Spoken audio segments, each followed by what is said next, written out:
Boa noite a todos, sejam bem-vindos a mais uma aula de Tecnologia da Informação e Informática para um P1 Noite de Enfermagem. Vocês concordam, alunos, com a gravação e posterior divulgação deste vídeo no meu canal do YouTube, para que vocês possam assistir, no caso, rever, e para aqueles colegas que não puderam ver ao vivo, poder acompanhar o conteúdo? Sim. Ok, então vamos lá. Sim. Então, vou passar rapidamente, tá? Aqui os slides da aula 3, só para vocês relembrarem um pouquinho do que é que a gente viu, né? Semana passada a gente teve uma pausa em relação às aulas, devido à medida provisória, né? Por causa da pandemia. Então, vou só relembrar rapidamente e aí a gente continua de onde a gente parou. Então, na aula passada, a gente estava falando sobre os tipos de computadores e falamos de alguns, né, que são os mais comuns, computadores de mesa, os notebooks, e vamos dar continuidade a isso. Então, passando rapidamente aqui, né, falamos de computadores de mesa, ou também pode ser chamados de desktop, que é esse, como tem na figura aqui, né, que for os primeiros computadores, que a gente pode dizer assim, computadores pessoais, né, que as pessoas poderiam comprar e ter em casa, que a gente, na história da informática, a gente já viu que tem aqueles computadores monstruosos, né, que pesavam toneladas, ocupavam não sei quantos metros de uma sala e assim por diante. Os notebooks ou computadores portáteis ajudam e muito, né, facilitam a vida da gente, por podermos estar levando o computador, né, o que a gente pode chamar também de computador de mão, para qualquer local para fazer o trabalho. Eles são tão potentes quanto os computadores de mesa. A diferença é que os notebooks eles não têm a facilidade de troca de peças como a gente tem nos desktop, tá? Nos computadores de mesa. Então, fica mais limitado para você trocar uma placa de vídeo, para você trocar uma memória, um processador, uma placa-mãe. Geralmente, placa-mãe de notebook, quando quebra, aí é só outro. Diferente, por exemplo, de uma placa-mãe de computador de mesa. Você pode trocar todas, né, as peças. Fonte, placa-mãe, memória, processador, os coolers, que são os ventiladores, né, que vão estar ajudando a refrigerar o processador e outras partes do computador também, placa de vídeo, placa de áudio, placa de rede, entre outros periféricos que podem existir nos computadores. Como eu falei, nos desktops são mais fáceis de estar fazendo essa substituição do que nos notebooks. E também os computadores de mesa, os desktops, são mais baratos, né, do que você ter num notebook a mesma configuração. Então, você consegue num computador de mesa uma configuração X, pagar, vamos supor, R$1.000. Para um notebook com a mesma configuração, você vai pagar mais do que isso, né? Devido à tecnologia envolvida, né? Ser um produto que você pode estar levando a qualquer lugar, mais leve, né? Existem hoje os chamados ultrabooks, que são notebooks mais leves, menores. E aí a tela, na verdade, ela pode variar. Pode ser pequenininha, de 12 polegadas, 13, 14, 15, né? Mas essa questão do Ultrabook é pela questão do peso mesmo e da qualidade dele. São computadores muito leves e computadores mais rápidos, com processadores mais potentes, que possibilitam você, né, ter uma capacidade de trabalho melhor. Continuando aqui, a gente tem no notebook a possibilidade de ter tudo numa coisa só, você não precisa ter de forma externa um notebook, um mouse, um teclado, tudo isso está no próprio notebook, mas lógico, você pode inserir isso nele, tá? Você pode estar colocando um mouse, pode estar colocando um teclado e ainda tem a possibilidade hoje em dia, né, de tudo isso ser via Bluetooth ou Wi-Fi, né, onde você não precisa de fio para poder estar fazendo essa conexão. Aqui a gente tem a possibilidade mais limitada, né, num notebook, do que num desktop de entradas. Então, entradas USB tipo C, entradas VGA, que no caso seria para entrada de vídeo, entrada HDMI, deixa eu ver outras, entrada de rede, leitura de cartão de memória. E aí, algumas vezes, utilizam-se, né, de outros acessórios, como esse que tem aqui ao lado, que você conecta numa única porta USB, e ele permite, né, você conectar inúmeras pendrives, entradas HDMI, cartões, entre outras coisas, nesse único aparelhinho que você conectou ali numa única porta USB. Os tablets são, né, hoje, uma possibilidade também muito útil e cada vez mais com a tecnologia avançando, é possível se trabalhar, né, de forma bem eficaz, vamos dizer assim, com tablets, tá? Como eu falei, o preço vai variar, lógico, de acordo com a tecnologia envolvida, né? Você vai poder fazer mais ou menos com determinado produto, com determinado tablet. É igual a celular. Tem celular que você faz inúmeras coisas, tem outros que fica restrito ali, né? As redes sociais, WhatsApp, Instagram, Facebook e ligação, né? E mal faz isso. Então, isso vai depender do aparelho, lógico. Mas já temos, né, tablets que possuem uma capacidade de processamento de software e hardware, né, com capacidade bem semelhante, vamos dizer assim, a um notebook, por exemplo. É lógico que não ainda com toda a capacidade de um notebook, mas muito das coisas que se faz em computadores hoje é possível ser executado tanto em tablets quanto em smartphones. Os tablets, né, eles possuem a capacidade, alguns eles têm essa opção de ter uma canetinha, como esse aqui, né, alguns da linha da Samsung, alguns iPad, entre outras marcas, eles possuem essa caneta que possibilita você estar escrevendo direto na tela, dependendo do que você estiver fazendo, isso ajuda no trabalho de vocês, né, por exemplo, se você trabalha com edição de imagens, então essa canetinha ela possibilita você fazer um traço muito mais preciso do que se você estiver fazendo com o dedo, né? Às vezes você precisa estar fazendo uma assinatura digital, alguma coisa do tipo, então a caneta permite também você fazer isso com maior precisão.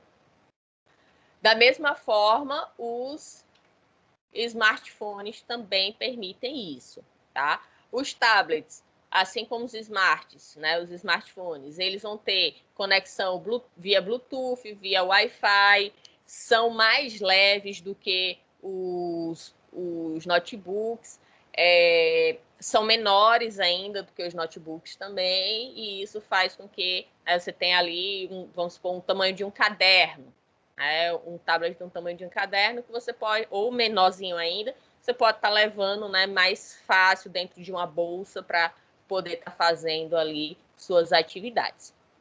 E aí, né, resumindo rapidamente tudo que a gente viu na última aula, agora vamos chegar no smartphone ou, né, traduzindo, telefone inteligente, mas falamos smartphone mesmo, ou celular de forma geral.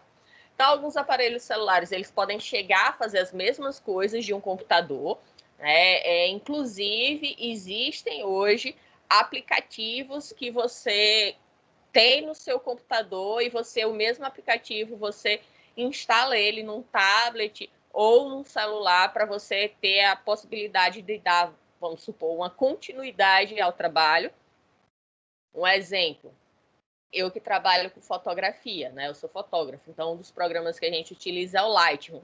Então, tem uma versão do Lightroom que você usa ele no computador e você pode instalar no tablet e no smartphone, né? No celular. Então, eu tenho isso tanto no computador quanto no celular, quanto no tablet. Então, dependendo do que é que eu vou estar fazendo na hora, aonde eu estiver, eu já posso ali na hora já estar fazendo essa edição sem precisar estar aqui no meu computador de mesa para estar executando essa tarefa.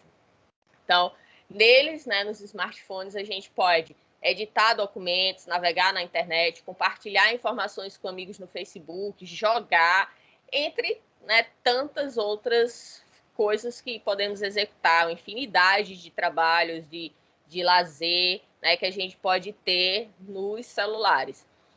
Tanto no celular quanto no smartphone, né, a gente vai ver quando a gente estiver falando sobre a questão da inclusão social, que o celular é a principal forma que a maioria dos brasileiros tem de acesso à internet, tá? Então, algumas pessoas elas têm internet, mas essa internet ela é exclusiva pelo celular. Então, nem todo mundo que tem internet no Brasil tem a internet através, né, de cabo, né, de fibra ótica, a rádio ou outra forma de conexão via internet. Então, é simplesmente pelo 3G ou 4G, né, o chip da operadora, o que, dependendo do plano, vai poder limitar, né, o quanto que você usa da internet. Nessa pandemia, eu vou falar um pouquinho mais disso, tá? Na parte de inclusão digital, mas só para adiantar, porque uma coisa está ligada à outra. Mas nessa pandemia a gente teve muito essa questão da necessidade, né, devido às aulas remotas, não só aulas, né, mas o trabalho home office, onde muitas pessoas tiveram que ficar em casa trabalhando e isso dependia do uso da internet. Nós, professores, por exemplo, se, vamos supor, por acaso eu não tivesse internet em casa, então eu não ia conseguir trabalhar, né? Então eu precisaria ter, no caso já tinha, né? Então continuei a internet para poder ter uma qualidade melhor para dar aula para vocês. Da mesma forma, os alunos, né, eles tiveram que ter essa possibilidade de acesso às aulas, porque as aulas passaram a ser exclusivamente no formato remoto devido à pandemia. Então, continuando aqui, depois a gente fala um pouquinho mais disso, né? Esses aparelhos eles são mais conhecidos como telefones inteligentes ou smartphones, e seu teclado está integrado com a tela e só aparece quando indicamos que queremos escrever algo, né? Então, para colocar aqui só para mostrar aqui de exemplo para vocês. Deixa eu botar aqui a turma, cadê vocês? Pronto. Então, aqui está o nosso grupo, né, do WhatsApp, meu gatinho aí no fundo para vocês. E aí, quando eu quero escrever algo, eu dou um clique, né, aparece o que a gente chama de teclado virtual. Então, esse teclado virtual permite justamente que você possa, né, estar escrevendo, seja no formato paisagem ou retrato, no caso retrato ou paisagem, que permite a gente escrever. Alguns celulares, eles também possuem a canetinha que permite você fazer do mesmo jeito que o tablet, né, tá mexendo no celular com a caneta. Não são todos os aparelhos que possuem essa função, né, esse acessório, mas alguns têm, assim como alguns tablets têm, outros não. Então, existem várias marcas e modelos, né, cada vez mais surgindo as empresas chinesas, ganhando cada vez mais mercado. Infelizmente, com essa questão da pandemia, né, com a desqualificação do nosso governo, com a nossa economia indo para as cuias, a gente vê cada vez mais a disparada do dólar, né? E isso interfere diretamente no preço de aparelhos eletrônicos, principalmente aqueles relacionados à tecnologia. Então, computadores, notebooks, tablets, celulares, tudo isso, né, está com preço exorbitante. E isso limita muito o acesso de algumas pessoas vamos supor, a capacidade de utilizar os recursos, né, que poderiam ser possíveis, porque, como eu falei, a internet, ela, para muitos brasileiros, ela é exclusiva pelo celular. Então, se você só tem um celular para assistir aula e seu celular não permite, por exemplo, você baixar o programa para poder assistir aula, então isso acaba, né, afetando o desempenho do aluno. Então, a maior vantagem dos telefones inteligentes e tablets é que podemos acessar a internet a qualquer momento. E, além disso, são baratos. Eu coloquei em destaque aqui vermelho, porque, como eu falei, isso é relativo, né? A gente vai ter desde celulares mais baratos até celulares de 8 mil reais, 10 mil reais, né? E não sei nem se tem mais caro que isso hoje. Mas vai ter aparelhos aí extremamente caros, né? O preço de uma entrada de um carro. São fáceis de usar e podem ser comprados em qualquer lugar, qualquer loja, né? Não precisa nem necessariamente ser loja de eletrônico, porque, por exemplo, C&A, Riachuelo, essas lojas, elas vendem celular também, né? Mas vão ter outras lojas que são específicas, lojas de informática, lojas de eletroeletrônicos. Então, tem uma infinidade de lojas que vão permitir você ter acesso a esse tipo de produtos. Mas, como eu falei, infelizmente está cada vez mais limitado devido à alta do dólar, que influencia diretamente nos preços, né, dos produtos que a gente adquire aqui no Brasil. E isso é tão grave que algumas empresas até deixaram, né, de produzir seus aparelhos aqui no Brasil. Um exemplo, eu cito a Sony, tá? Eu sempre fui, assim, cliente Sony no quesito celular, eu sempre tinha celular da Sony. Só que eles acabaram com a produção aqui no Brasil, porque estava ficando inviável, com os altos custos da produção do aparelho, ele ficava com a venda com um preço muito absurdo, né? Então acabou que não valia mais a pena, então a empresa deixou de vender aparelho celular aqui no Brasil. Isso está acontecendo com diversas outras empresas, infelizmente, não apenas de celular, mas de outras também. A Sony, inclusive, deixou também esse ano, agora 2021, a produção no geral, linha de televisores, entre outros. Então, esses telefones, eles são feitos para executar uma variedade de aplicativos, né? Então, tanto os tablets quanto os celulares, eles vão poder acessar a internet. Alguns, no caso, os celulares todos, né? Mas alguns tablets, eles possuem a possibilidade de vocês colocarem um chip nele, tá? E aí você não fica dependendo da internet e de um Wi-Fi, né? De uma rede que esteja sendo compartilhada, você no próprio aparelho você consegue ter a internet disponível.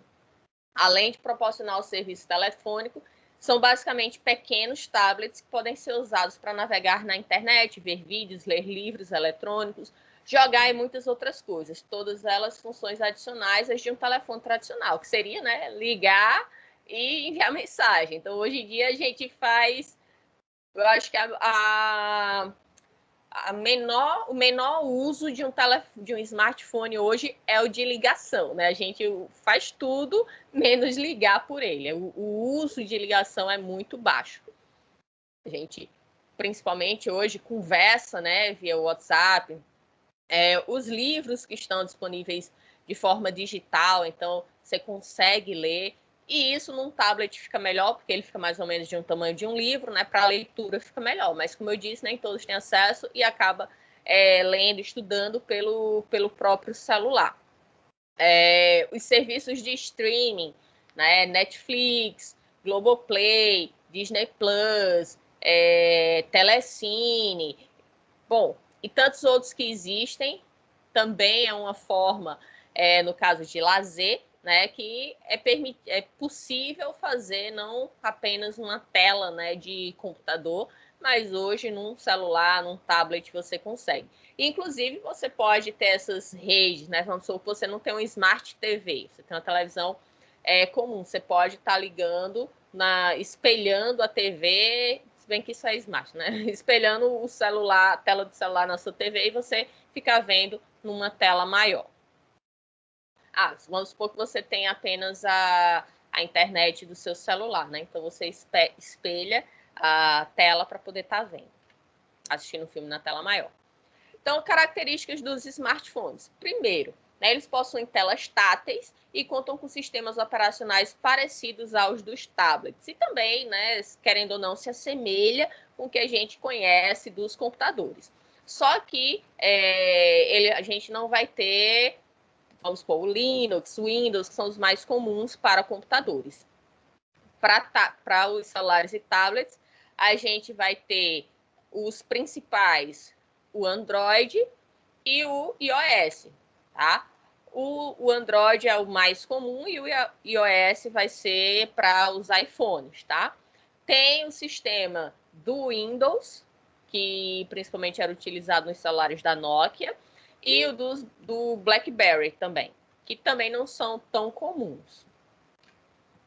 Então, segunda característica, a maioria dos smartphones inteligentes possuem um teclado virtual, como que eu mostrei agora há pouco para vocês. Mas alguns, como no modelo da BlackBerry, eles têm um teclado físico, tá?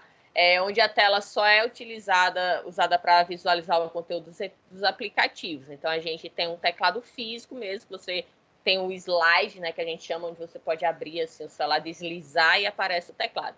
Lembre-se que você pode encontrar muitos aplicativos gratuitos nas lojas virtuais correspondente ao sistema operacional do seu telefone. Um exemplo, no Android a gente tem a Play Store.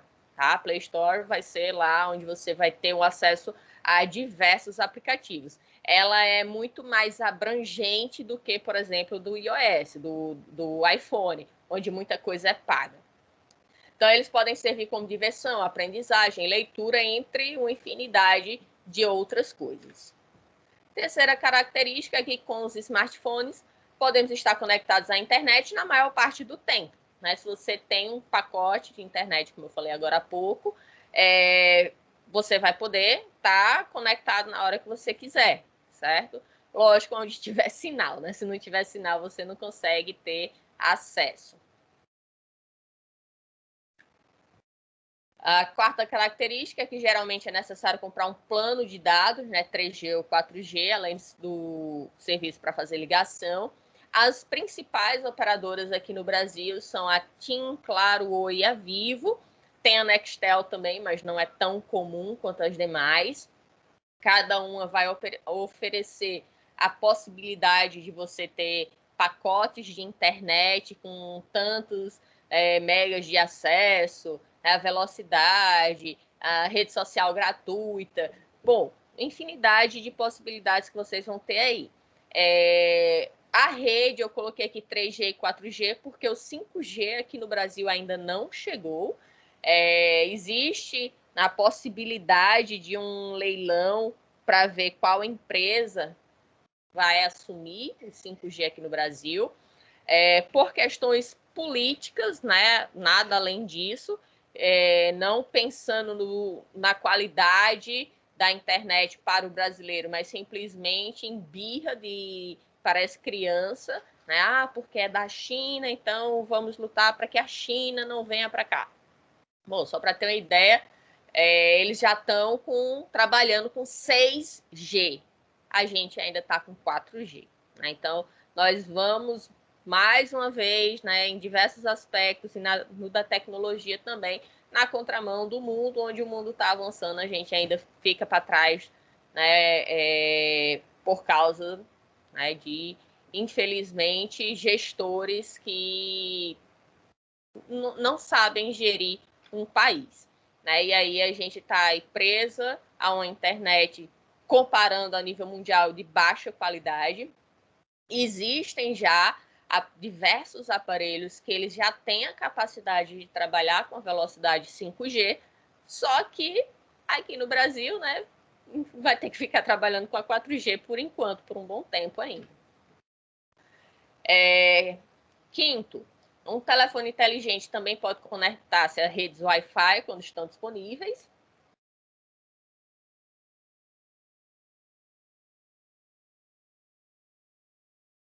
Esse é o símbolozinho do Wi-Fi, né?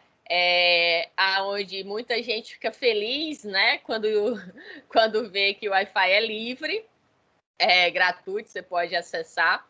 Só que é necessário ter cuidado, tá, gente? Quando vocês encontram uma rede Wi-Fi aberta, porque dependendo de quem esteja disponibilizando aquela rede, pode ser hackers que possam estar invadindo o celular de vocês e roubando senhas, acesso a e-mails, a senhas de banco, tá? Então, redes Wi-Fi, um conselho, só utilizem quando vocês souberem de fato de onde é a rede. Por exemplo, você está na casa de um amigo e lá tem um Wi-Fi. Aí, beleza, você pode pedir a senha ou mesmo for aberto para utilizar. Mas, por exemplo, você está num aeroporto, você está num restaurante. Então, não é legal você estar utilizando essa rede, porque pode ser que alguém, né, infelizmente, existem pessoas ruins, né, em tudo que é canto e possa estar ali roubando as suas informações. Alguma dúvida até então, gente? Hein, meninas? Não, professora. Então, vamos dar continuidade. Se tiver dúvida, tá? Nayara, você que entrou agora, existe um íconezinho de um bonequinho com a mãozinha assim. Você pode clicar nele e tem a opção de levantar a mão, tá? Então, a qualquer momento, vocês podem estar levantando a mão, que aí, quando eu terminar meu raciocínio, eu abro para vocês fazerem a pergunta, tá bom? Tá bem. Beleza. Esse acesso à rede Wi-Fi, ela pode ser feita por um computador de mesa, e aí, lógico, esse computador, né, você não vai estar levando para outros locais, mas o ambiente que ele esteja na sua casa, por exemplo, você pode conectar ou pelo cabo, e aí, né, caso vocês não entendam um pouquinho de informática, se vocês têm a possibilidade de conectar o computador de vocês com o cabo, é melhor que vocês façam isso, porque a velocidade ela fica melhor, tá? Se não, usa o Wi-Fi mesmo. Então, notebooks, tablets, celulares, os smartwatches, né, que são os relógios inteligentes também, podem ter essa possibilidade da conexão Wi-Fi. E por que é bom comprar um smartphone ou um tablet? Né? Então, por tudo que a gente já falou das possibilidades de uso, né, da questão de facilitar a vida no dia a dia, no trabalho, então a gente já vê que tem bastante benefícios. Né? Então, eles são uma grande ajuda porque oferecem conectividade para que possamos falar com outras pessoas, navegar pela internet, ver vídeos, enviar e receber e-mails, editar documentos, cartas, planilhas, documentos em PowerPoint, em Word, né, usando o pacote Office, entre muitos outros benefícios. Basicamente, é ter um dispositivo portátil com as mesmas funções de um computador. Lógico, como eu já falei, isso vai variar, né, de acordo com a qualidade do tablet ou do celular que você tenha. Então, para vocês terem uma ideia, 1 a cada 4 brasileiros não tem acesso à internet. Ou seja, 46 milhões de brasileiros não acessam a rede de computadores. Tá? Os dados que se referem aos 3 últimos meses de 2018, né, eu procurei dados mais atuais para 2021, mas foi essa informação apenas que eu consegui. Então, esses dados são referentes aos 3 últimos meses de 2018, mostram ainda que o percentual de brasileiro com acesso à internet aumentou no país de 2017 para 2018, passando de 69,8% para 74,7%, mas que 25,3%, né, ainda estão sem acesso, que é um número muito grande, né, ainda da população. Em áreas rurais, o índice de pessoas sem acesso à internet é bem maior, né, do que a cidade, por questões óbvias, pelo próprio investimento das empresas, né, em mandar a questão de torres, né, para enviar sinal para essas localidades. Não é à toa que, às vezes, quando a gente faz uma viagem, determinada região, a gente fica sem sinal de internet. Então, nas áreas rurais, esse número chega a 53,5% e áreas urbanas, 20,6%. Quase a metade das pessoas que não têm acesso à rede, ou seja, 41,6%, diz que o motivo para não acessar é não saber usar. Então, a gente tem um problema muito grande também, que é a questão da educação para a informática, né? Então, tem pessoas que são formadas, pessoas que sabem ler, que sabem escrever, mas elas não têm essa característica do conhecimento necessário para utilizar as novas tecnologias, né? Isso principalmente para os idosos é o que ocorre, mas ainda vemos também muitos jovens com essa dificuldade. Tá? tá? Não é à toa que estamos, né, nessa pandemia e temos muitos alunos que relatam que não sabem mexer direito em informática de forma geral, seja smartphone, né, tablet, computador, para poder estar fazendo as atividades. Então, isso é algo, infelizmente, que vai ser imprescindível cada vez mais, principalmente para vocês que vão estar, o pessoal que está se formando agora e vocês que vão se formar daqui a 5 anos, cada vez mais a tecnologia vai ser fundamental para o dia a dia. Então, um exemplo, prontuário eletrônico, você vai ter que saber utilizar, porque vai ser algo recorrente no seu dia a dia no trabalho. Então, 1 a cada 3, ou seja, 34,6%, diz não ter interesse em aprender. Para 11,8% delas, o serviço de acesso à internet é caro, e para 5,7%, o equipamento necessário para acessar a internet, como celular, laptop, tablet, é caro.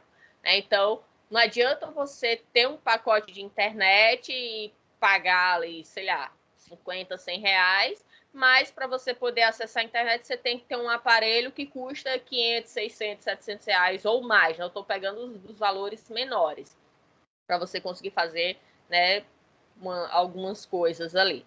Então, o site com essas informações é esse aqui embaixo, caso queiram ler, né, a informação completa, mas só para que vocês tenham consciência de que, apesar de que para algumas pessoas é fácil o acesso, é fácil mexer, isso não é a realidade de todos os brasileiros. E que a gente deve, sim, ser empáticos, ter paciência e se colocar no lugar do outro, né? Quando a gente, por exemplo, vai tomar alguma iniciativa, né, de falar sobre algum tema e querer generalizar, mas todo mundo tem internet hoje em dia. Não, não é todo mundo que tem internet. E mesmo aqueles que têm, não sabem mexer, né? Então, a gente precisa ter mais cuidado quando a gente quer generalizar algumas opiniões.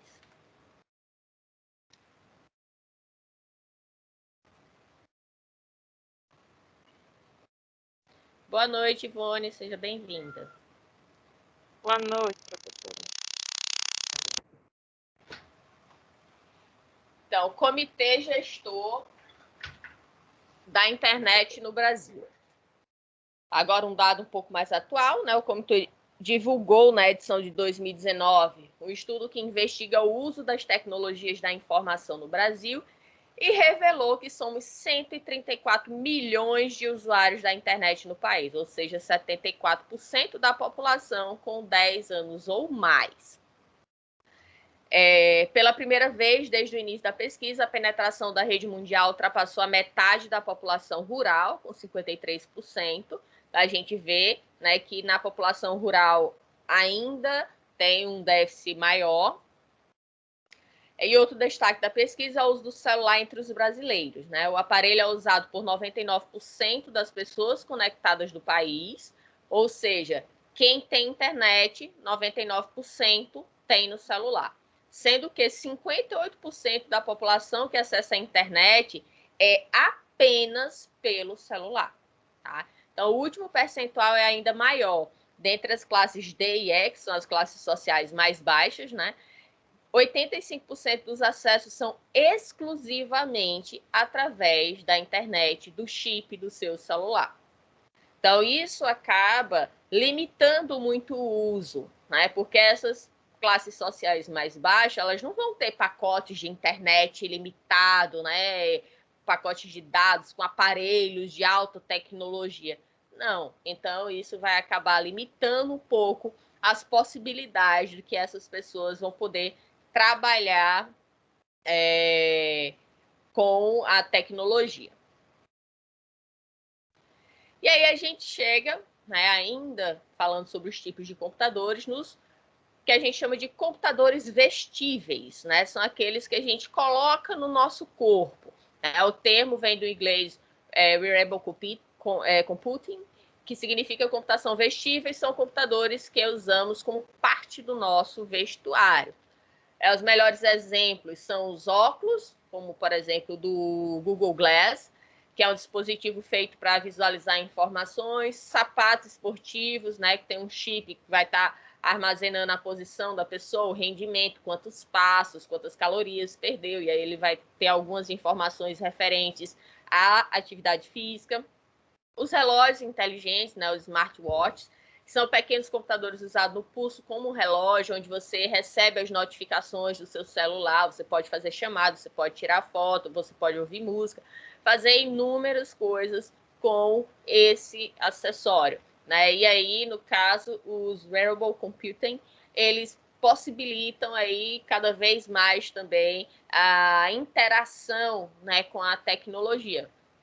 Mas, mais uma vez, são tecnologias que são complementares e que não são, assim, baratas, entre aspas, porque, por exemplo, ela é mais barata do que um smartphone, um exemplo, um smartwatch. Só que o smartwatch ele precisa de um celular para funcionar, né? Então, se você considerar, você tem que ter o celular e depois um smartwatch para poder ter essa interação, né? Então, não é uma tecnologia barata. Então, este conceito abarca todas as máquinas eletrônicas que se tornaram pequenas e podem ser adaptadas à roupa e ou acessórios que usamos, oferecendo conectividade e outros serviços sem a necessidade de usar o computador. A grande vantagem dos computadores vestíveis é que eles nos proporcionam interação com a informação do ambiente que nos rodeia. Aí você pode estar ali com o óculos, né, um Google Glass, por exemplo, um smartwatch, fazendo diversas atividades através deles. Então, o Google Glass, né, uma ferramenta que, né, um acessório simples, né, pequeno, você utiliza ali como um óculos. O propósito deste óculos é mostrar toda a informação disponível no momento em que você necessita e pode compartilhar tudo o que você vê. Então, isso para algumas pessoas é importante, é necessário, de acordo com o dia a dia e o trabalho dela.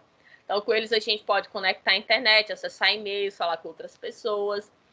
Como todos os computadores, ele possui um hardware que é composto por uma câmera, um touchpad, lentes, moldura e a bateria. Já seu software é composto por aplicativos gratuitos, como Google Maps e Gmail, que possibilita você ter acesso, né, a diversos aplicativos do próprio Google. O Nike Plus, né, um tênis, né, trata-se de um dispositivo de rastreio que se adapta no seu tênis com a finalidade de armazenar dados e dar informação sobre o seu rendimento durante uma atividade física.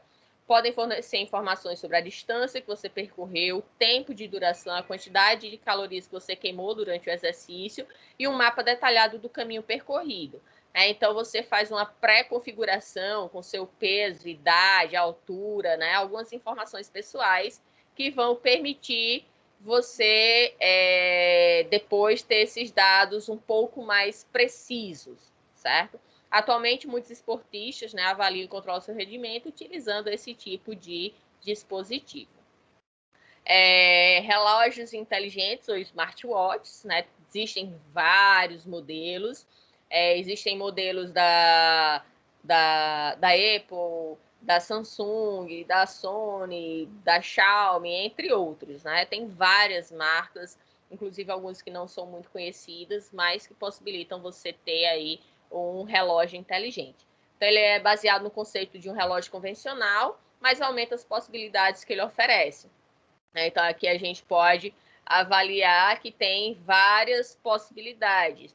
Um exemplo, ele vê a frequência cardíaca, ele vê o tempo que você dormiu, ele vê quantas calorias você gastou, você pode configurar um alarme, você pode atender ligações, colocar alarmes para sinalizar quando você está muito tempo parado, para você se mexer, né? Vamos supor que você trabalha muito tempo na frente do computador, você pode configurar ele para ele mandar um alarme para você ir tomar água, para você se levantar, para você fazer um alongamento, coisas do tipo.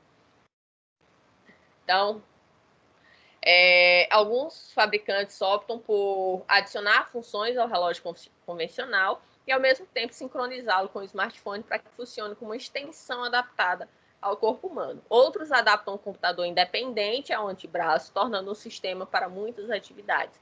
São bastante úteis, por exemplo, em operações militares e espaciais, onde é possível, né, verificar muitas características, inclusive, né, corpóreas, para verificar, como eu falei, frequência cardíaca, né, entre outras coisas, e com isso enviar sinal caso a pessoa esteja tendo algum problema de saúde.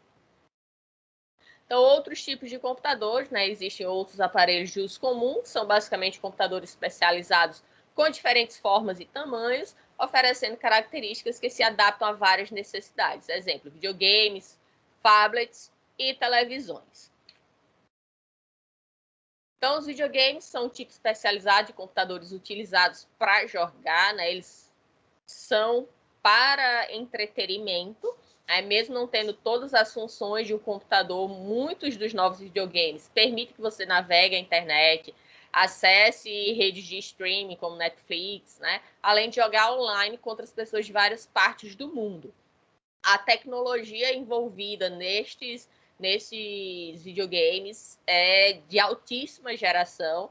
Aqui eu coloquei alguns exemplos de videogames um pouco mais antigos, né? Como o Super Nintendo, Nintendo 64, PlayStation 1, PlayStation 4, PlayStation 5, a Microsoft também com Xbox, Xbox One, entre outros que eles já fizeram, Dreamcast, deixa eu ver outros exemplos de videogame, Atari, que aí é bem antigo, esse aí eu nunca nem joguei, mas, né, dependendo da idade, teve gente que conheceu o Atari, Master System, né, esses mais antigos. Isso, assim como o computador evoluiu, os videogames também evoluíram.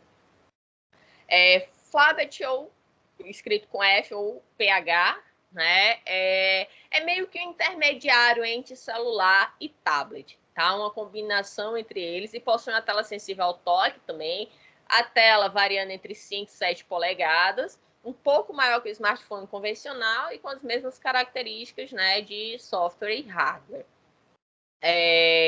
Como eu falei, ele é meio intermediário, mas hoje em dia nem é mais comum essa questão do phablet, porque os smartphones cada vez maiores, né, e os tablets eles variam de tamanho, mas possibilitam aí a utilização como um tablet ou como um celular. Então, esses dispositivos são caracterizados por serem mais potentes que os smartphones, sendo bem parecido com os tablets, porém mais portáteis e cabem no bolso. Como eu falei, essa diferença hoje em dia ela não se torna tão evidente, porque os smartphones, né, cada vez mais potentes aí, inclusive tem smartphone muito mais potente do que alguns computadores, assim como alguns tablets. E a gente tem também as televisões, né, as Smart TVs, que possibilitam a gente ter, basicamente, boa parte das coisas que a gente faz no nosso computador, né? Então, acesso à internet, acesso a sistemas de streaming ali, para ser utilizado numa tela onde você vai precisar de uma internet e um controle remoto. Tá? Então, muitas televisões incluem aplicativos que permitem acessar diferentes conteúdos online. Você pode ver vídeos no YouTube, compartilhar informações com seus amigos no Facebook, falar por Skype, ver filmes de Netflix ou qualquer outro serviço de filmes pela internet. E, né, a gente tem as Smart TVs, que varia também de preço e de tamanho. Então, tem smarts de, vamos supor, 32 polegadas, 40, 42, 46, 50, 53, 55, 58, 60, 70, 80 polegadas, né? Então, temos aí uma diversidade de possibilidades de tamanho e, lógico, também de preço, né? Algumas delas, elas vêm com um tipo de sistema Android nelas, tá? Para que permita, né, você estar fazendo esse tipo de atividades. Então, você faz o login com a sua conta de Netflix, sua conta do YouTube, e tudo que você, vamos supor, faz no seu computador, no seu celular, vai estar da mesma forma na TV, para que você possa, né, ter tudo interligado. Então, eu vou passar aqui esse vídeo curtinho, tá? Sobre os tipos de computadores que existem. Vai ser tipo um resumo do que a gente falou, tá? Mas com uma outra didática. Deixa eu só ligar aqui o áudio para vocês.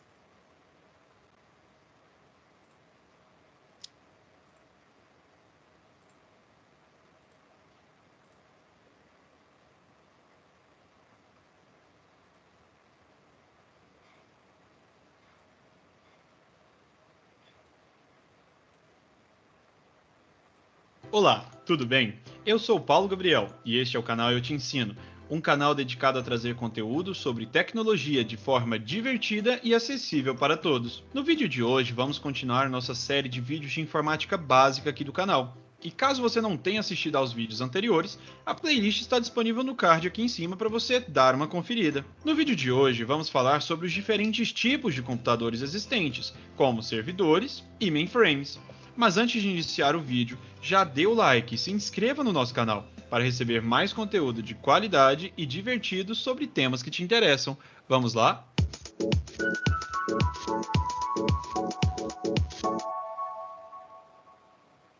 Antes de falarmos dos tipos de computadores existentes e do avanço da computação, precisamos falar de Gordon Moore, cofundador e ex-presidente do Conselho da Intel, uma das maiores empresas fabricantes de processadores. E caso você não tenha assistido aos nossos vídeos sobre a história da computação, a playlist também está disponível no card aqui em cima. Moore, durante o planejamento de uma de suas palestras, observou que uma nova geração de computadores era lançada a cada 3 anos, e que a quantidade de transistores dobrava nesse mesmo intervalo. Essa observação ficou conhecida como Lei de Moore. Essa lei vem se provando há mais de 3 décadas e criou o que os economistas chamam de ciclo virtuoso, ou seja, os avanços em tecnologia e computação levam a melhores produtos com custos cada vez menores. Esses avanços são cada vez mais visíveis nas telecomunicações, na internet e no nosso dia a dia. Logo, todo esse avanço levou à construção de uma variedade de computadores, cada vez mais potentes e específicos para determinados objetivos. Vamos então agora conhecer essas variações existentes, começando pelos computadores descartáveis. Isso mesmo, imagina você usar seu computador uma vez e depois descartá-lo. Isso tudo soa bastante estranho, não é mesmo? Porém, não é bem assim que funciona. A ideia desses computadores é que eles possam ser utilizados e depois de um tempo serem descartados, justamente pelo baixo custo que apresentam. Um bom exemplo é o Tamagotchi, um brinquedo bem famoso da década de 90. Caso você nunca tenha ouvido falar nele, tente perguntar para algum de seus familiares, e com certeza alguém já teve um. Porém, a maior revolução desses computadores foi o desenvolvimento dos chips RFID, que fazem a identificação de objetos usando radiofrequência. Esses chips custam cerca de centavos e são minúsculos. Eles recebem estímulos de antenas e então são alimentados pelo sinal do rádio por tempo suficiente para devolver o seu número à antena. Esses chips são bastante úteis em situações como: já imaginou você entrar em um supermercado, pegar tudo o que precisa e sair sem precisar ir ao caixa?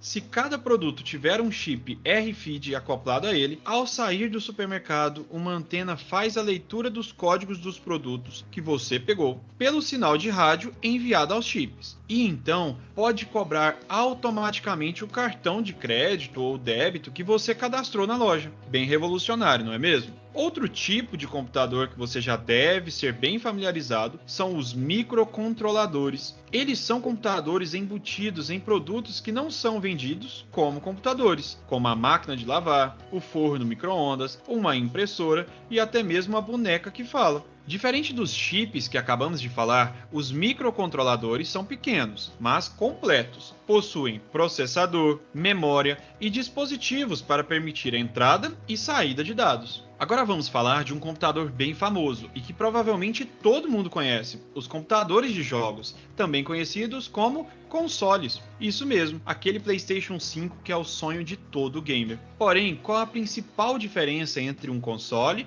e um computador pessoal? Ou até mesmo um notebook gamer? A maior diferença entre esses computadores está na capacidade de expandir o hardware existente, uma vez que os consoles são sistemas fechados, ou seja, você não consegue trocar apenas o processador por outro, ou aumentar a capacidade de memória. Porém, mesmo com hardware bem potente, como o PlayStation 5, que possui um processador de 8 núcleos e clock de 3.5 GHz, pode ser obtido por um preço bem menor que um computador gamer similar. Então, já aproveitando o gancho, vamos falar agora dos computadores pessoais. São os computadores mais comuns e utilizados em todo lugar, como os desktops, que são computadores de mesa, geralmente com gabinete, monitor e periféricos separados, e também os notebooks, onde tudo está embutido em um só lugar. Esses computadores geralmente possuem todos os dispositivos físicos que abordamos no vídeo 3 dessa série de informática básica aqui do canal. Computadores pessoais mais potentes podem até serem utilizados como servidores. Um computador servidor geralmente é utilizado para prover algum serviço específico,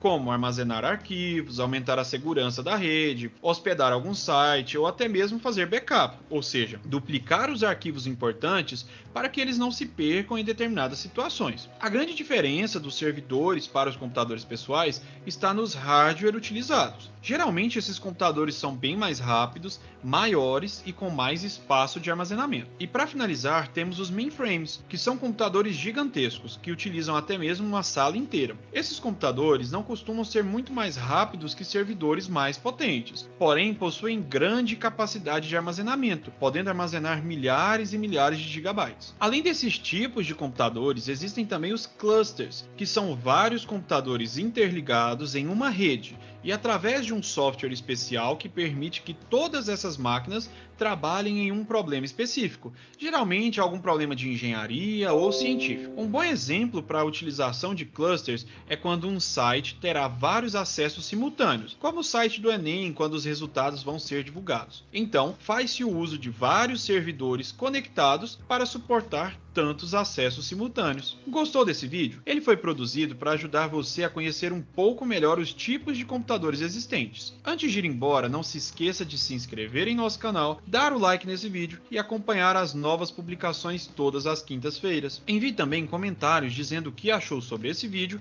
e sugestões de tópicos a serem abordados nos próximos vídeos. Um grande abraço e até mais!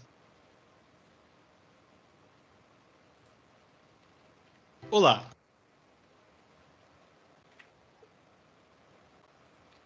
Então, meninas, encerrando aqui a aula 3, vamos iniciar agora o conteúdo da nossa aula 4, certo?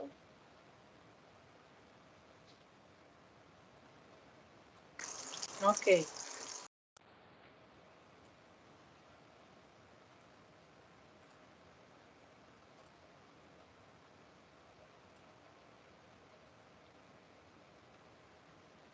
Então, dando continuidade ao nosso conteúdo, a gente estava nessa aula introdutória, né, esse início, falando um pouco do que são os computadores, né, os tipos que tem, um pouquinho da história deles, e agora a gente vai debater algo que eu já vinha falando um pouquinho na aula de hoje, que é a questão da inclusão digital.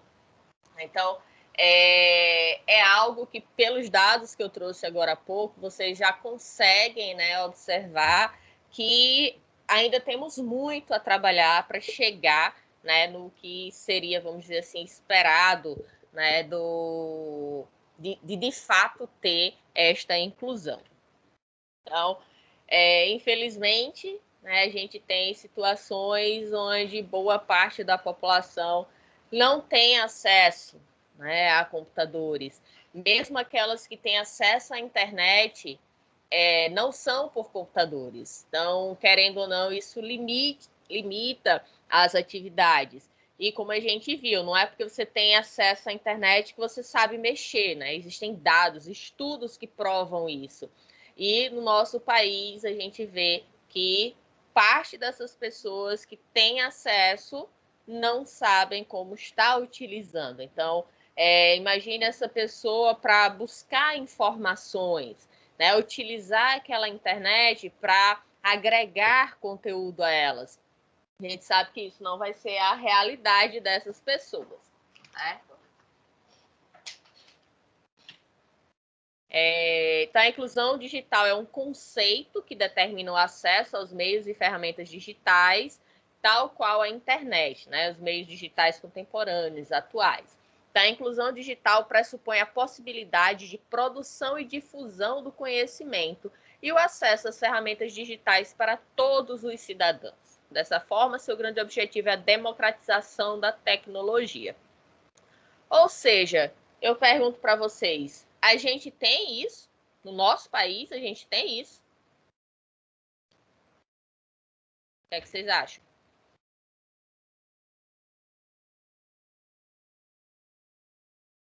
Tem meninos? Professora, não. Não entendi. Não sei responder se tem isso. Não, por tudo que a gente já falou?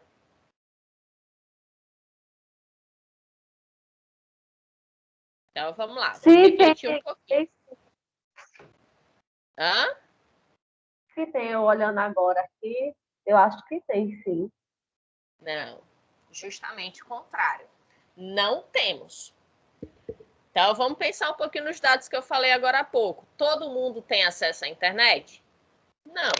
Não, tem. Todos aqueles que têm acesso à internet, que não é todo mundo, é só uma parte, todos aqueles que têm acesso à internet sabem usar? A gente já viu que também não. Todos esses que têm acesso à internet e sabem mexer, eles têm os equipamentos adequados? Não. Então, veja que de 100%, ó, isso vai diminuindo cada vez mais. Então, essa questão, né, que o objetivo da inclusão digital seria a democratização da tecnologia, ou seja, todos terem acesso, todos poderem estar utilizando, né, as ferramentas digitais, não é isso que ocorre. No videozinho que eu mostrei agora há pouco, né, estava falando um pouco sobre os tipos de computadores, algumas ferramentas utilizadas no nosso dia a dia. Vou trazer um exemplo bem simples. Caixa eletrônico. Eu não sei se vocês já foram em algum supermercado aqui em João Pessoa que tem, onde o caixa eletrônico não é uma pessoa. É um caixa eletrônico, é um computador, onde você vai colocando os produtos, você efetua o pagamento e vai embora. Não tem uma pessoa, um caixa ali passando os produtos tal. Vocês já viram isso aqui? Eu ainda não. Eu já, professora. Pronto. Tem supermercado já aqui em João Pessoa que tem isso, esse sistema. E, por exemplo, tem um aqui no Bessa que tem... Eu esqueci agora o nome dele. É o vizinho ali, aquela escola Cidade Viva. Esqueci o nome dele. Bom, eu sei que lá tem esse caixa. Eu acho que são 4 caixas desse. Tá? E o resto é tudo caixa normal, né? Vamos dizer assim, tradicional. Aquele que tem uma pessoa que fica passando. Então, geralmente, eu vou lá para comprar pão. Geralmente, eu compro pão lá. Que é mais perto aqui de casa e o preço é bom. E aí, o que é que acontece? Eu nunca fui lá para que os caixas, esse tipo de caixa, que são 4, estivessem ocupados. Nunca.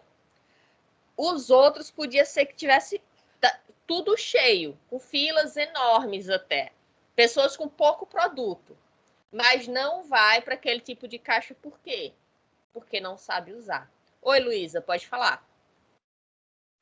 Professor, é bem mais comum a gente ver esses caixas nos Estados Unidos, Sim. né? Em outros países, né? E Uhum. aqui, realmente, eu tenho um colega que ele mora aqui perto de casa e no próprio prédio dele tem, sabe? Embaixo, esses caixas. Isso, tem e uns é bem prédios interessante. Só que a gente realmente, é muito difícil ver. Inclusive, os outros caixas ficam lotados, né? E as pessoas, é muito poucas as que vão lá nesses caixas. E a maioria dessas pessoas que não vão é simplesmente pelo fato delas não saberem utilizar. Exatamente. Não saberem usar verdade. a tecnologia. Né? Então, cadê essa democratização? Não existe. Né? Então, se existisse, todo mundo ia saber usar. Todo mundo ia estar lá passando, né, suas compras naquele tipo de caixa. Porque entre ficar num caixa com pessoas ali, principalmente agora na pandemia, né, numa fila, demorando mais tempo, ficando mais exposta ali, você simplesmente passar ali em 2 minutos, dependendo da sua compra. Sou, um exemplo, eu que vou para lá comprar pão. Pronto, menos de 1 minuto, passei lá tudinho. Ele, se for algo de pesar, fruta, verdura, ele pesa lá mesmo. Então é muito prático. E você não fica presa a uma fila. Né? Então, se às vezes, vamos supor, eu tô num corredor que o caixa está desocupado, aí eu vou no caixa pessoa mesmo. Mas se eu ver que tem gente, aí eu pego, porque ele fica no canto assim do supermercado, são os últimos caixas. Aí se eu vejo que tem fila, eu já vou direto para o outro. Né? Então, a forma, como você citou, né, Luísa, de se utilizar isso em outros países é muito comum. Essa questão do microchip que ele falou, que cada produto ele tem um microchip, você não precisa nem passar por caixa, nem sequer passar o cartão. Isso no Japão, ó, isso é muito comum. Tá? Você não precisa de... Na verdade, eles não usam nem dinheiro. Você falar em dinheiro lá, eles vão ficar fazendo cara feia para você. O que é isso? Né? Porque lá é tudo digital. Você passa o relógio assim, pronto. Aqui eu já tem alguns sistemas assim. Mas não é todo mundo que sabe utilizar. Não é todo local que está adaptado para ter esse tipo de tecnologia. Né? Então, muitos de vocês frequentam o supermercado, mas alguns disseram que nunca viram. Ou seja, o supermercado não tem essa tecnologia. Né? Então, a democratização da tecnologia, da inclusão digital, ela não existe ainda, infelizmente. E nessa pandemia, cada vez mais ela está sendo necessária, né? Principalmente na questão da educação, está sendo algo imprescindível. Quem não tem acesso à internet não está tendo aula. Né? Na rede pública, o governo da Paraíba ganhou até um prêmio, né, nesse quesito, ficou de parabéns mesmo, por ter inovado, assim, ter agido rapidamente. E um canal, não sei agora qual é, um canal de televisão, então os professores eles estão dando aula e passando na televisão, né, na TV aberta. Então, quem não tem internet não está tendo a perda porque está tendo a aula ali. Então, isso foi uma forma, né, de tentar vencer essas barreiras digitais que a gente tem muito aqui no nosso país ainda. Então, mais uma vez, reforçando, não generalizem as coisas. Quando você quiser falar de algo, e aí dizer, mas todo mundo tem acesso à internet hoje. Não, gente, não tem. E mesmo aqueles que têm, não sabem usar. E aqueles que sabem usar, não têm os dispositivos adequados. Então, vamos ser mais coerentes, né? Vamos refletir um pouco mais antes de querer generalizar as coisas para o país inteiro. A realidade é muito diferente do que a maioria da gente vive, né? Então, só em vocês está tendo essa possibilidade de estar tendo uma aula agora online, né? De vocês estarem tendo acesso, vocês são privilegiados, sim. Tá? Tem muito brasileiro que não tem isso. Então, dizer que é fácil, que todo mundo... Não é. Tá? E nós, professores, também. Muito professor teve muita dificuldade para se adequar, né? Porque foi do dia para a noite. A gente deu aula na sexta, no ano passado, né? Deu aula na sexta-feira normal, presencial. Quando foi no domingo à noite, a gente recebeu a notícia que na segunda-feira a aula ia ser virtual. Então, assim, pegou todo mundo de surpresa. E a gente ainda está se adaptando, querendo ou não, as disciplinas, a metodologia da disciplina que a gente tem de forma presencial é uma coisa, de forma remota isso muda. Algumas disciplinas mais do que outras. Então, para você está sendo muito difícil, tá? E a gente, professor, está tipo fazendo de tudo para que seja haja o menor prejuízo possível. Mas para a gente também está sendo muito dificultoso, porque a gente também precisou se adequar, a gente precisa estar montando materiais novos, a gente precisa estar se adequando para essa nova realidade. Então, com o avanço da tecnologia nos tempos atuais, né, o mundo digital foi tomando conta do cenário mundial. Com isso, houve uma evolução do homem, bem como de sua qualidade de vida, seja na vida pessoal ou profissional. Como eu falei, vocês, quando se formarem, a tecnologia já não vai ser a mesma de hoje, né? Vai ter evoluído, principalmente por a gente estar no meio de uma pandemia, onde muitas coisas estão sendo necessárias ser realizadas de forma virtual, através da tecnologia, da informática. Então, a tecnologia vai evoluir muito nesses 5 anos, tá? E aí é necessário que vocês acompanhem essa evolução, porque quando vocês se formarem, o mercado de trabalho vai exigir que vocês tenham esse conhecimento. Então, aproveita as ferramentas que forem dadas daqui para lá para que vocês realmente possam ter, né, essa qualificação. Então, contudo, não foram todas as pessoas do mundo que foram incluídas nessa massificação das tecnologias da informação. E como a gente viu aqui no Brasil, não é diferente. Nós vivemos num país que antes, né, estava em desenvolvimento. Agora a gente está caindo ladeira abaixo de cabeça, né, em relação a contramão de tudo, né? A gente está ficando ruim, quer dizer, ficando pior naquilo que a gente já era ruim. A pouca coisa que a gente evoluiu, a gente está, né, decrescendo cada vez mais. E isso impacta diretamente, principalmente nas classes sociais mais baixas. Dessa maneira, não acompanharam a linguagem digital que foi tomando proporções nunca antes vistas. Né? Vale notar que o vocabulário do mundo dos computadores, da internet, dos vídeos, foram se expandindo.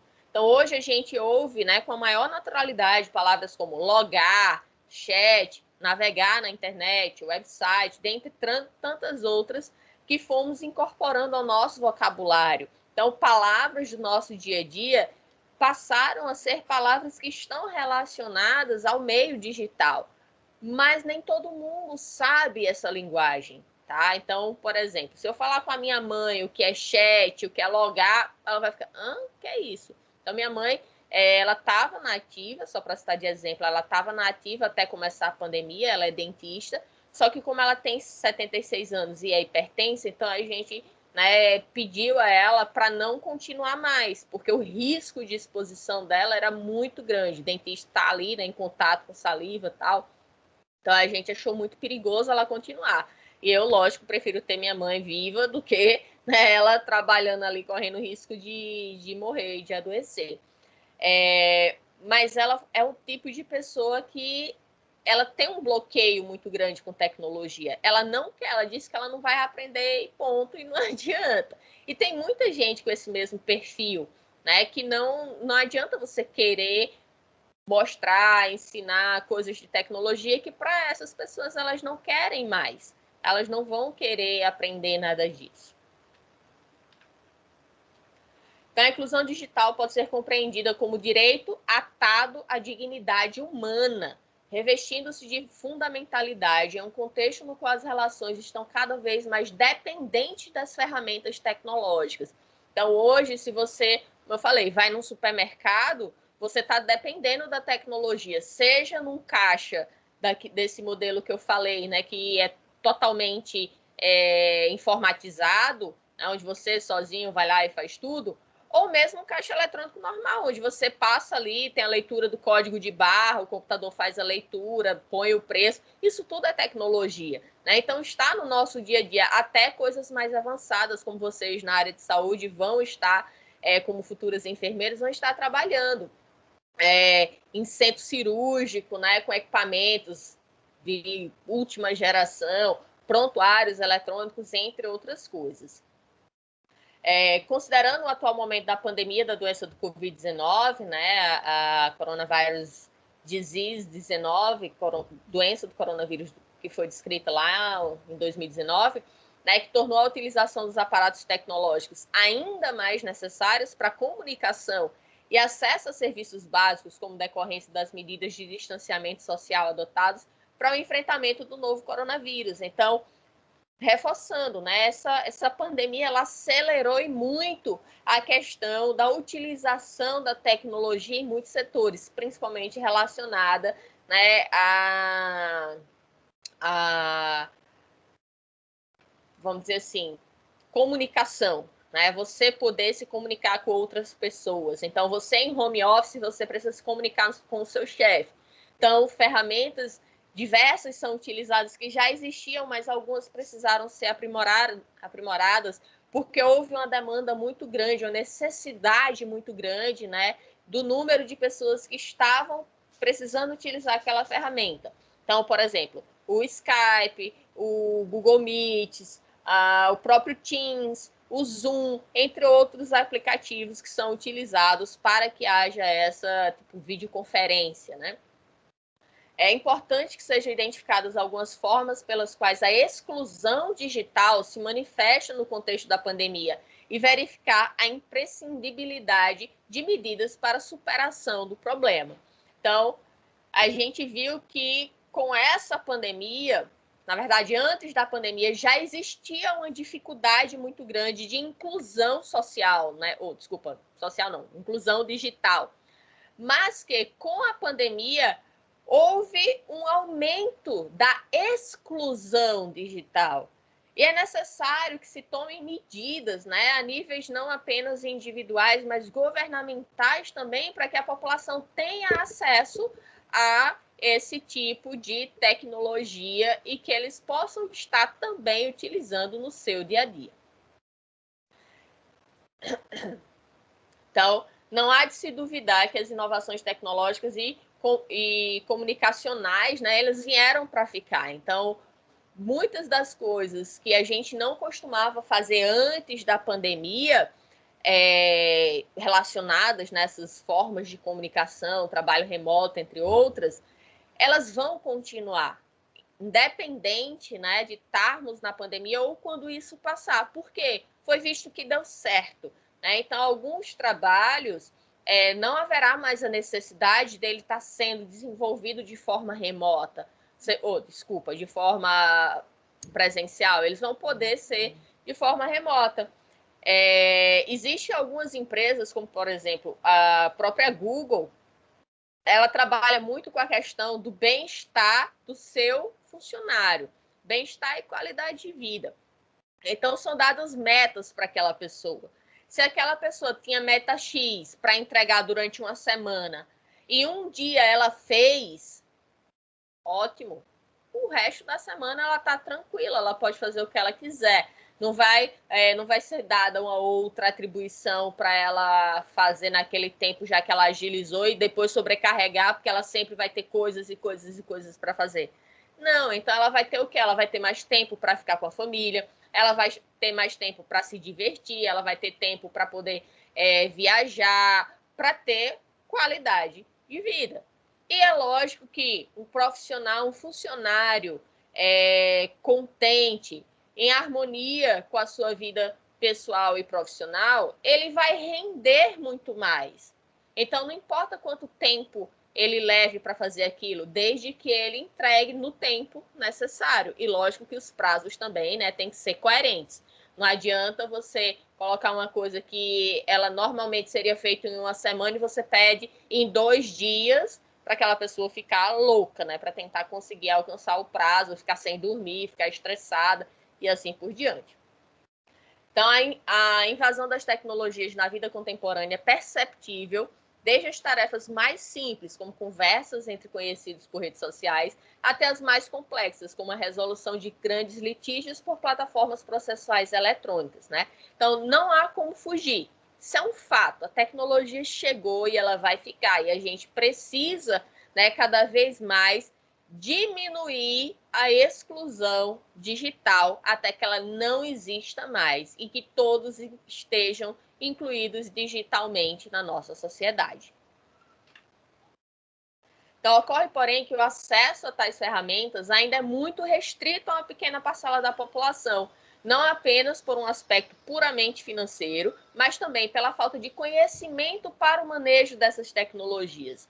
Então, como eu falei, vocês, né, alunos jovens que têm mais facilidade com a tecnologia, muitos de vocês tiveram sim e ainda têm dificuldade, mesmo aqueles que estão desde o início do ano com aulas remotas, né? Vocês estão iniciando agora no P1, mas quem está desde o início do ano passado e ainda estamos, né, de forma remota, ainda tem gente que tem dificuldade, tá? Então, a gente precisa, né, ter um olhar mais atento para que essas pessoas elas consigam se adaptar também.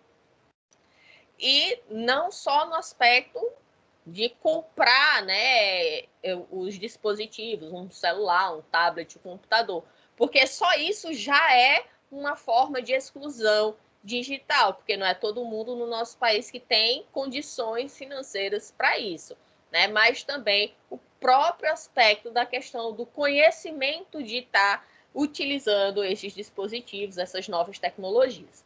Então, essa realidade excludente que atinge milhares de brasileiros, passou a ser mais visível e ganhar notória relevância, né, a partir das restrições sociais provocadas pela pandemia que a gente vive hoje. Então, a exclusão digital é também considerada uma das muitas formas de manifestação da exclusão social, pois se trata de mais um resultado das diferenças já existentes na distribuição de poder e de renda, principalmente agora no nosso país. Só para citar um exemplo, tá? Devido à alta dos preços de tudo, né? Que tá um absurdo. Inclusive o gás de cozinha, que faz uma coisa básica, né? Que ajuda a gente a preparar nosso comer no nosso dia a dia, nossa alimentação. No Sudeste, aumentou em 60% o número de pessoas que estão utilizando lenha para poder cozinhar. 60%, gente, de aumento do número de pessoas. Então, vejam que a condição social do nosso país, ela está muito complicada, né? A gente precisa também ter essa empatia e ver que não está fácil, né? Não é simplesmente você dizer, é só comprar um celular, é só comprar um tablet, um computador. Não, a pessoa primeiro tem que ter condições para isso. A gente não está tendo o que comer, quanto mais comprar um equipamento desse. Então, mais uma vez, dizer que todo mundo tem acesso, que a internet é para todo mundo, que é fácil, que não sei o quê, não é. Baixa uma leitura básica, não precisa nada muito complexo, né? Que você vai ver, né? Basta você querer saber, compreender que a realidade não é o quadrado que você vive, né? A realidade vai muito além, desde que pessoas que têm uma qualidade muito melhor do que você e tem acesso a tecnologias muito superiores do que você tem, como também pessoas que ainda no nosso país não têm nem energia elétrica. Então, só para citar como exemplo aqui essa charge, é algo bem mais comum do que a gente pensa, né? Mais uma vez falando na questão dos idosos, que têm mais essa dificuldade. Então, as duas senhorinhas vão lá no caixa eletrônico, né, pagar uma conta, e aí uma delas fala, agora a bicha tá falando, lê os códigos de barra.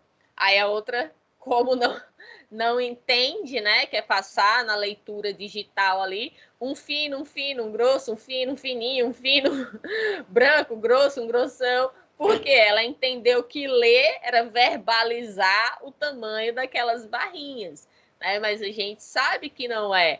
Aí alguém pode dizer, mas isso é óbvio que não seria assim. Óbvio para você que tem acesso a essa informação, mas não é óbvio para outras pessoas que não cresceram com isso, né? Que não tiveram acesso a isso. Principalmente aquelas pessoas da zona rural, que têm menos acesso ainda à questão das tecnologias, de acesso à internet, entre outros, são as que possuem mais dificuldades.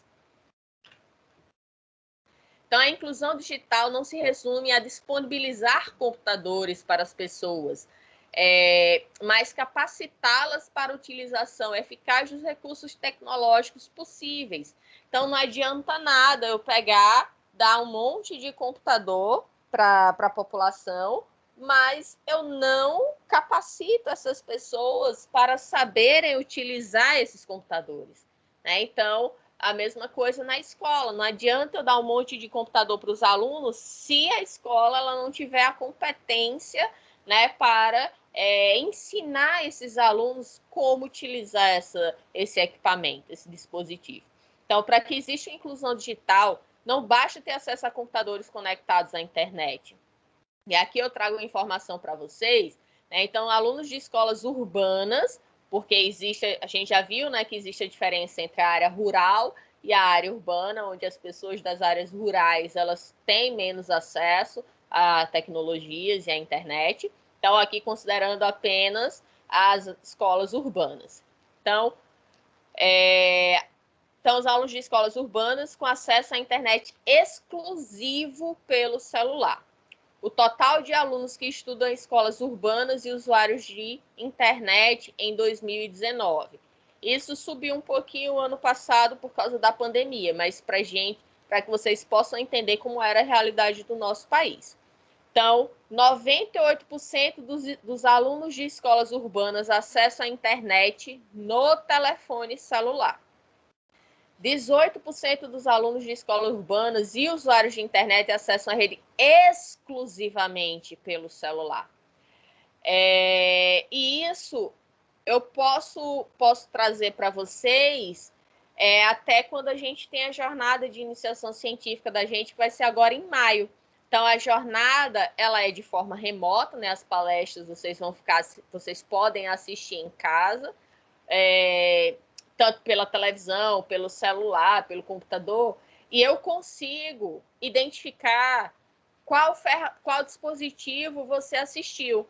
E a maioria dos nossos alunos, né, que participam da jornada, eles acessam pelo celular. Eles assistem as palestras pelo celular. Então, vejam que aqui, ó, as regiões do Norte e Nordeste, né, com 25% e 26%. Então, eles são os que mais acessam exclusivamente pelo celular.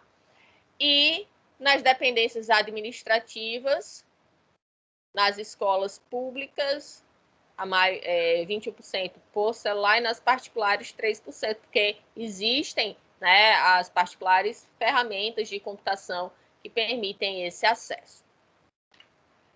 Então, gente, para finalizar a nossa aula com essas duas charges aqui, né? Então, a inclusão digital, como a gente falou, não é só você dar um computador, você, né, precisa trazer informação, conhecimento para essas pessoas saberem utilizar esses dispositivos. Né? Então, os dois menininhos aqui, né? O PC eu montei com sucata. O sinal de rede eu vou captar com palha de aço. A gente sabe que não é assim que funciona, né?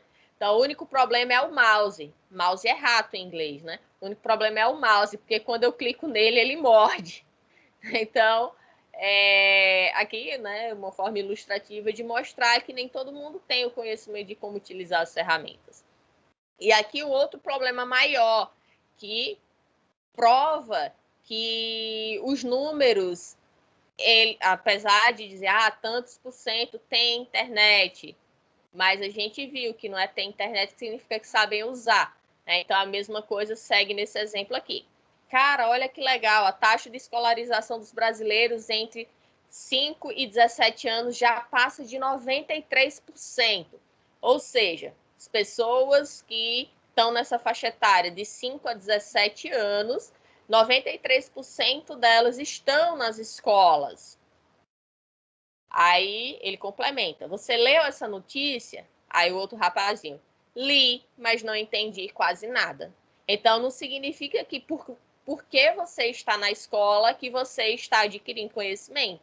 Né? Então, a escola ela é uma forma de você aprender, mas não depende também só dela. E, lógico, vai depender também da qualidade da escola. O que mais tem aqui no Brasil é analfabeto funcional, ou seja, aquela pessoa que só sabe assinar o nome. Se você der um texto para ela e pedir para ela interpretar, ela não vai saber, certo? Então, gente, por hoje paramos por aqui. Então, até esse material é o nosso assunto da nossa prova, que vai ser na próxima semana, tá? eu vou enviar para vocês um link, umas 6 horas, eu envio o link para vocês, e aí vocês vão ter até as 8h10 para poder estar respondendo as questões referentes à nossa disciplina, tá bom? Fiquem com Deus, se cuidem, só saiam de casa quando necessário, mantenham os cuidados, ainda estamos na pandemia, e nos encontramos semana que vem. Tchau, tchau. Tchau, professora. Até semana que vem. Boa noite. Boa noite.